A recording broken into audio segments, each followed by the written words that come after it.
como el dolor abdominal. Y es otro tópico que tenemos que saber. Muy bien. En el sentido de que es una de las emergencias digestivas más frecuentes también. Pero felizmente es un tema que ustedes ya lo conocen.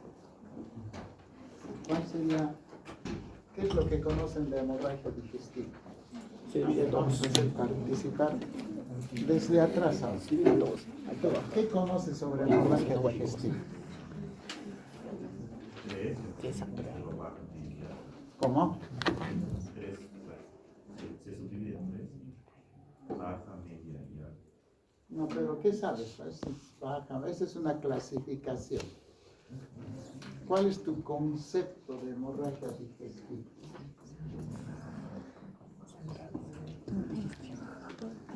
Muy general. La hemorragia. Preocupenme de arriba y abajo. Tu Sangrado. compañera, ¿cuál es tu concepto de hemorragia digestiva? Es la pérdida de sangre del tubo digestivo. ¿Ya? Fácil, ¿no? No lo tenemos que tener. Es la pérdida de sangre hacia el tubo digestivo. ¿Y cuáles son las partes del tubo digestivo? Boca. Esófago, estómago, No cuenta la boca, ¿no? ¿O sí? Creo que lo duodeno, cuentan en esta lista. yeyuno, ¿Qué se contaría, no? ilio, colon y recto. Entonces, cualquier pérdida de sangre a cualquiera de esos niveles lo consideramos como hemorragia digestiva. Fácil, ¿no? No tenemos que ser muy exquisitos. Los pacientes, cuando vienen diciendo, doctor, estoy sangrando hacia el duodeno. Entonces es una definición más técnica, operacional. Entonces existe una definición clínica. ¿Cuál sería esa definición clínica?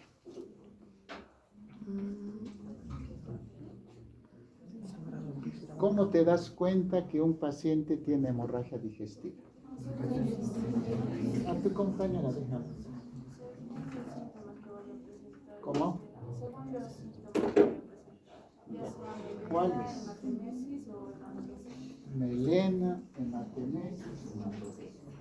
Entonces, la definición clínica es aquel síndrome que se manifiesta por la presencia de cualquiera de las tres manifestaciones: melena, hematemesis o hematoquesis, solas o combinadas.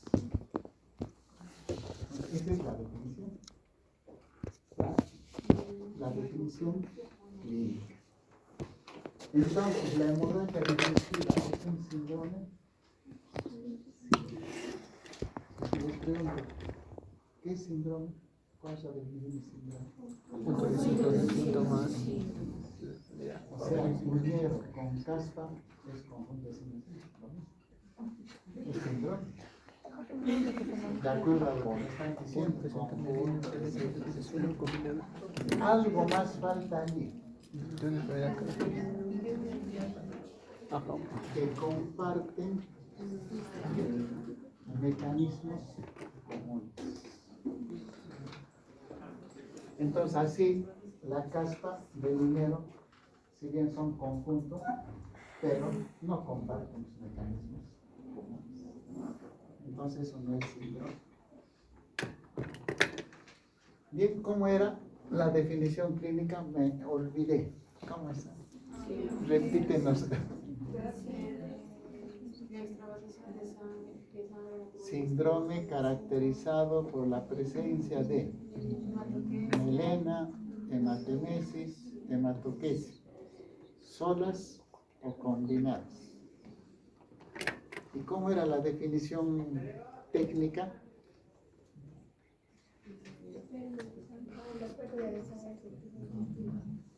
Bien, entonces son dos definiciones. La que nos interesa, ¿cuál sería? La clínica. Porque en base a eso lo vamos a Es reconocer. Asia, ¿no? Entonces el paciente viene, doctor, tengo melena. ¿Así viene? Salvo que sea médico, ¿no? Entonces nosotros tenemos que saber definir cada uno de estos síntomas. Melena, anatemesis y hematoquesia.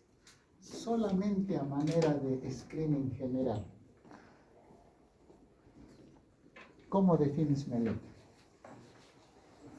Es de color oscuro, color borrasca. Sí. Oscuro, o sea, pardo, marrón. Alquitrán. No, negras. Negro, tienes que decir con propiedad. Es la eliminación de heces negras. Algún filósofo decía, alquitranadas, o sea, Negros. malolientes, ¿ya? Pastosas. Producto de cuánto de sangre debe perder para que un paciente tenga melena.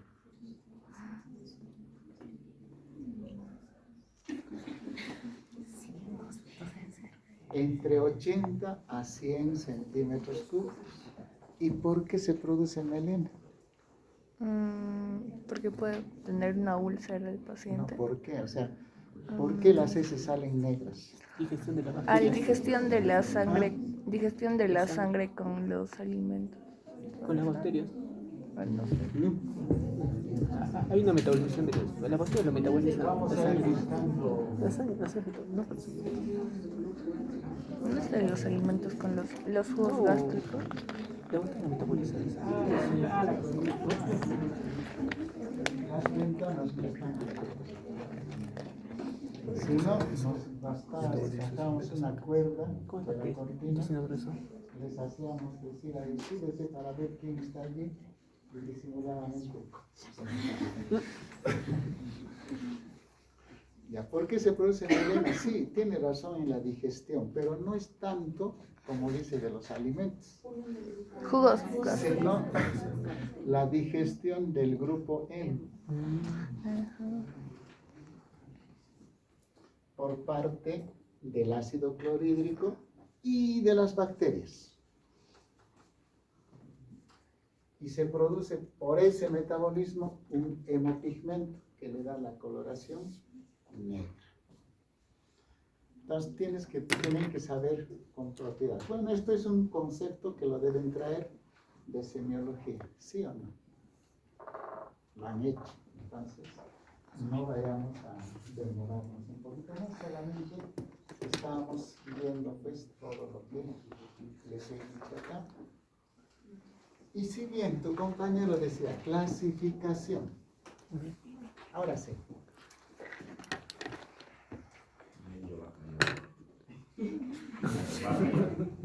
Primera clasificación, ¿es aguda o es crónica? ¿Quién es más peligrosa?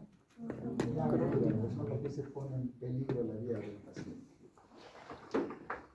La aguda, ahí sí, ya, ahora sí. Alta, baja e intestino delgado. Ya lo hemos cambiado ligeramente, porque antes decíamos en la clase anterior del año pasado intermedio. Pero salió un artículo este diciembre bien interesante sobre cómo debemos clasificar las hemorragias intermedias. Y en ese artículo daban el sustento, es mejor llamarle de intestino delgado. Al final es lo mismo, ¿no? Pero para actualizarnos un poquito más. Ya las nuevas guías de clasificación prefieren mencionar como hemorragia del intestino delgado. Ahora, ¿y por qué? ¿Por qué crees que tenemos este tipo especial de clasificación? ¿Cuál sería la razón? Para localizar.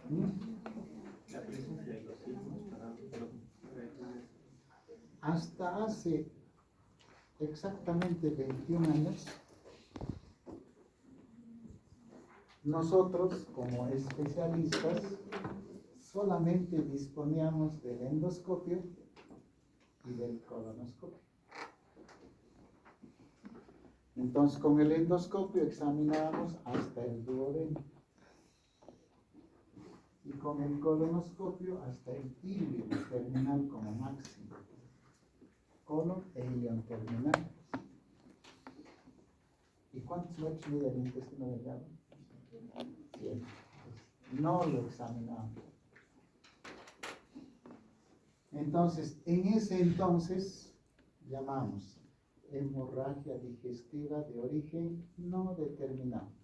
Porque cuando hacíamos endoscopía, colonoscopía, normal, pero el paciente tenía hemorragia digestiva. Y entonces, ¿de dónde está sangrando? ¿De dónde está sangrando? Indeterminado. Ya, desde el año 2001 en adelante aparece una nueva tecnología, gracias a la nanotecnología de los japoneses.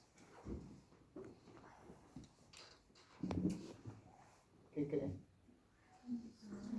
¿Ustedes han visto viaje al interior del cuerpo? Las cápsulas, las cápsulas. Una serie de aparatos minúsculos que se introducían a las venas, a las arterias, etc. Y uno podía ver un glóbulo rojo ahí, ¿no? Llevándose o veía la lucha masiva de un leucocito contra un virus, así se peleaba. Todo eso se ve. En el tubo digestivo apareció un aparatito que se llama cápsula endoscopio. Una capsulita con la capacidad de grabar imágenes. Entonces la persona deglute y se graban las imágenes. Y llega al intestino delgado y lo graba así como en el viaje al interior del cuerpo. Ustedes pueden ver ya yeyuno, ilion, o sea, los 7 metros ya no están fuera del alcance. Entonces, de ahí pasaron 20 años, por eso ese artículo recién diciendo, a los 20 años del uso de la cápsula endoscópica, se demuestra que en base a esta tecnología, muchas de las enfermedades que antes considerábamos como indeterminadas, ocultas, se deben a una hemorragia procedente del intestino delgado. Conclusión, recomendamos denominarla oficialmente por la ley número tantos, eso de ley, olvídense, como hemorragia del intestino delgado. Entonces clasificamos ahora sí, alta, baja e intestino delgado. Alta, aquella que corresponde desde el esófago hasta el ángulo de Treitz. Baja, todo el colon, desde la válvula ileocecal hasta el ano. E intestino delgado, todo lo que queda. Esa es nuestra clasificación oficial. Todavía no está en los libros, por si acaso. Cuando ustedes sean médicos y estén enseñando gastro, tal vez ya se va a estar incluyendo. Eso será de acá 30 años. ¿Por qué es importante saber hemorragia digestiva? Y entonces uno dice, ¿cuál es la fisiopatología de una hemorragia? En general. ¿Cuál es la fisiopatología de una hemorragia? ¿Qué pasa cuando pierdes sangre? Pérdida de glóbulos rojos. No sabes. Imagínate que te cortan la yugular. Y empiezas a sangrar. ¿Qué va a pasar? Pierdes elementos fuertes en total.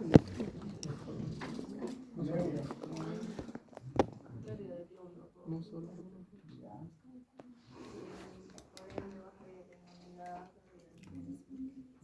Pero así rápida, ¿no?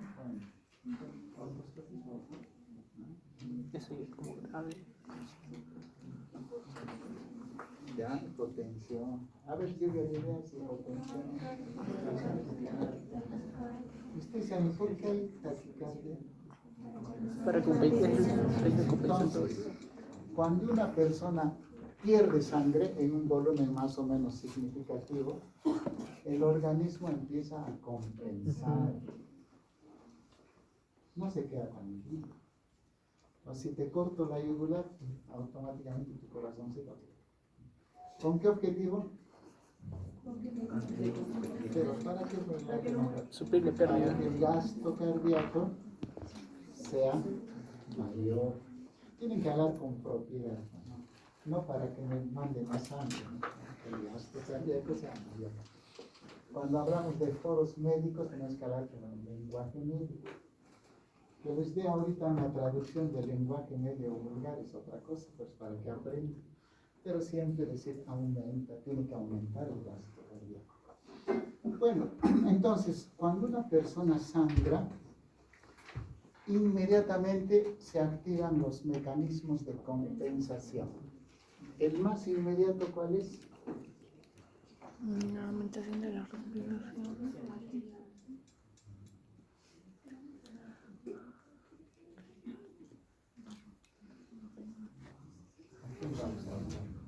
Ya, ustedes lo han hecho eso en semiología circulatoria y todo eso.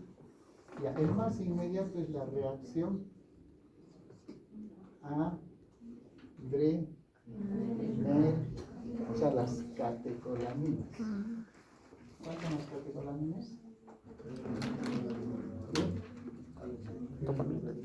Esas. Entonces, el organismo rápidamente libera hacia la circulación las catecolaminas. ¿Con qué objeto? De crear vasoconstricción, de actuar a nivel del nódulo sinusal, creando un estímulo pacmotrópico, o sea, acelerar el latido, la taquicardia. Esa es la reacción inmediata. Apenas te corté la yugular, automáticamente eso empieza a funcionar. Después, ¿qué viene?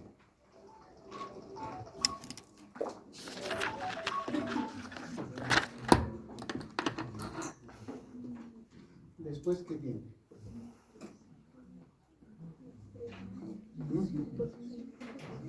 Ya, pues ya estamos hablando de las circulatorias. Después viene tu mecanismos hemostásicos. Tus plaquetitas empiezan a agregarse entre sí, los tratan de formar un tapón plaquetario, etc., ¿no? El mecanismo de la coagulación sanguínea. Eso también empieza a actuar casi de inmediato. Pero lo más inmediato es la respuesta final. Pero sigue sangrando. Todo eso inicial ha hecho que hay una reacción inmediata, pero el paciente sigue sangrando. ¿Cuáles son los siguientes mecanismos de compensación?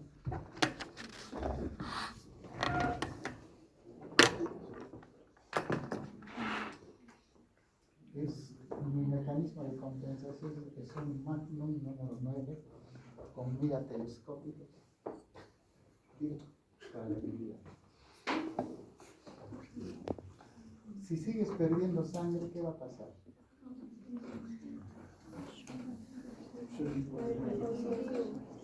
Cae el volumen,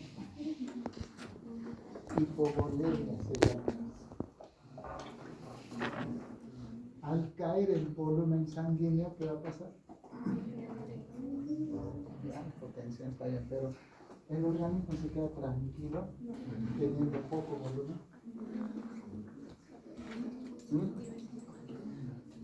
Trata de incrementar el volumen. Eso lo hace a través de dos sistemas. ¿Cuáles son? Renina, angiotensina, los más importantes. ¿Dónde se localiza? ¿Y el otro?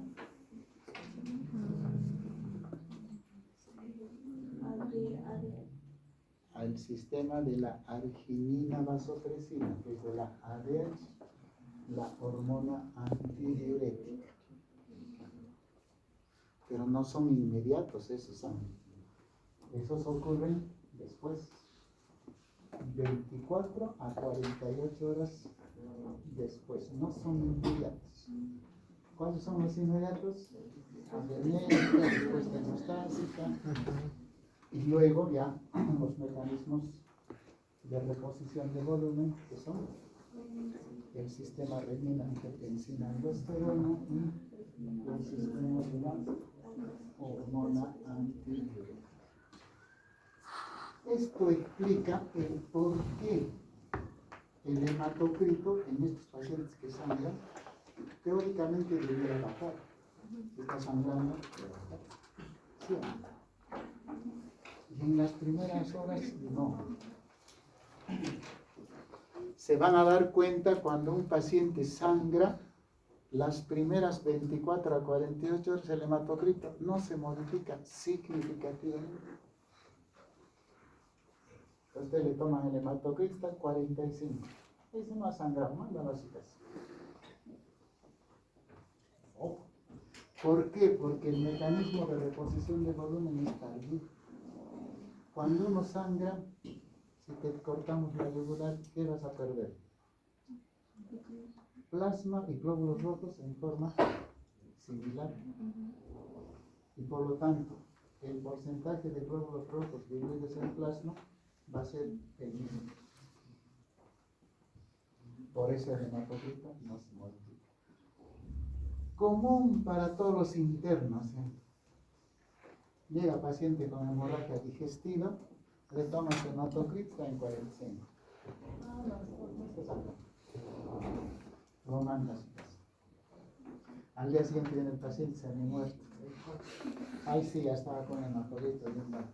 ¿Y quién lo mandó a su casa? El interno. El culpable de todo. ¿Y por qué las mandó a su casa? Es que su hematocrito estaba bien. ¿Cuál es el error que haya cometido ese interno? No tener en cuenta este aspecto de la fisiopatología que es importante. Muy bien. ¿Qué es lo primero que hacemos cuando viene un paciente con hemorragia digestiva?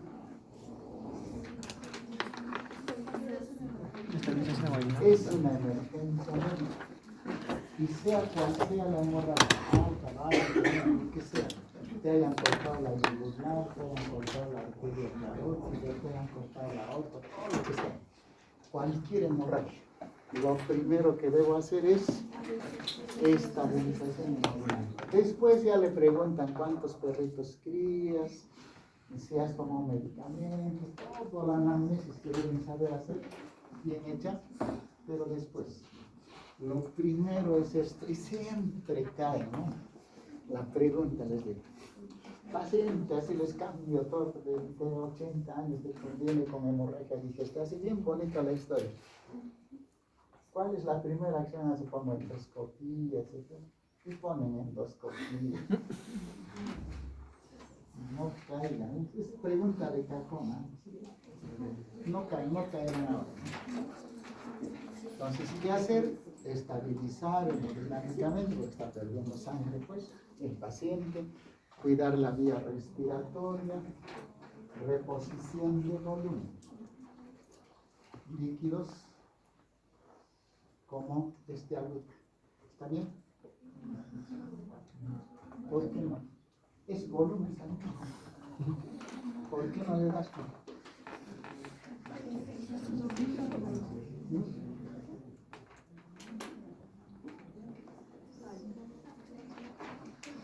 ¿Por qué no le das? Si estamos en reposición de volumen, ya está bien, entonces este lo dejo ahí. Otros, hasta cerveza podría ir.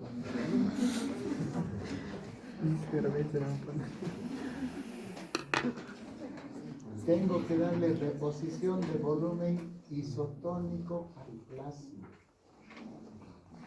O sea, con la misma osmolaridad del plasma. ¿Cuánto es la osmolaridad del plasma? 120, 280. ¿Cuánto?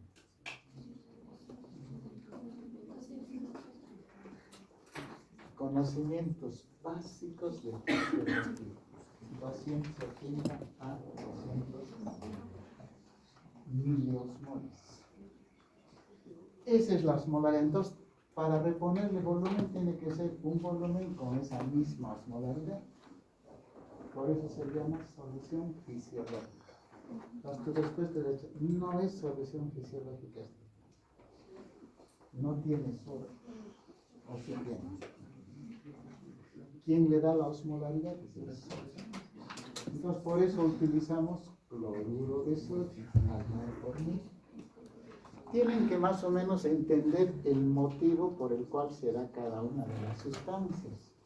¿Por qué no dice automático? Cloruro de sodio. ¿Por qué? En el hospital hay niños de 5 años. ¿Por qué? ¿Por qué? ¿Por qué? Ustedes tienen que estar en la capacidad de responder el todo. Y eventualmente productos de la sangre, cuando sea necesario. Y para transfundir sangre, algunos criterios. Primero, historia clínica, siempre. Si hay un paciente con enfermedad coronaria, por ejemplo, urgente transfusión.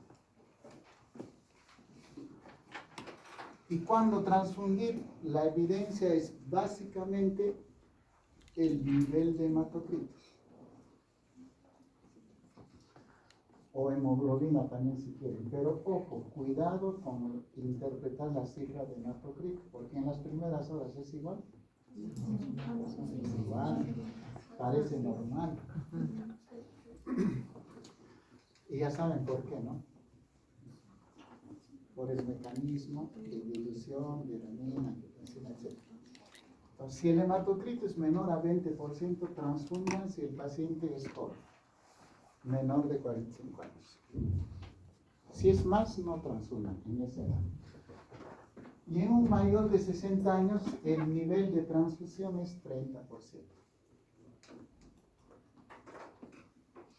Hay algunas cosas que pueden escapar, ¿no? Por ejemplo, eso dice, pues, ustedes van a la emergencia y es un canal prácticamente, como si le hubieran cortado la cabeza. Vómito de sangre, ¿sí? Existen pacientes de ese tipo. Y entonces le decimos a un interno, transfúndele. Entonces, pero doctor, todavía no pasaron 40 minutos, tiene que está sangrando masivamente. Todo criterio va a lo lógico, ¿no? O sea, muchas reglas se les dan, pero si tú ves pues, que está sangrando ahí el paciente, ya no transfunde. No esperes a tener esos criterios. O patología concomitante significativa, por ejemplo, infarto de miocardio. Si no lo transfunden a ese paciente, estén seguros de que va a repetir su infarto. Bien, criterios de transfusión y ya algunos tópicos, pero ya para la próxima clase, porque sé que están cansaditos, al igual que yo, están todo el día.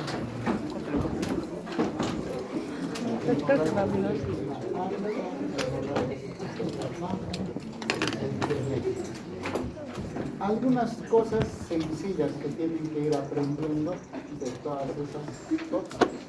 Porque también sé un Santurito me contó que también eso lo han hecho en semiología. No. ¿Por qué no me han respondido? Lo cortó, corto.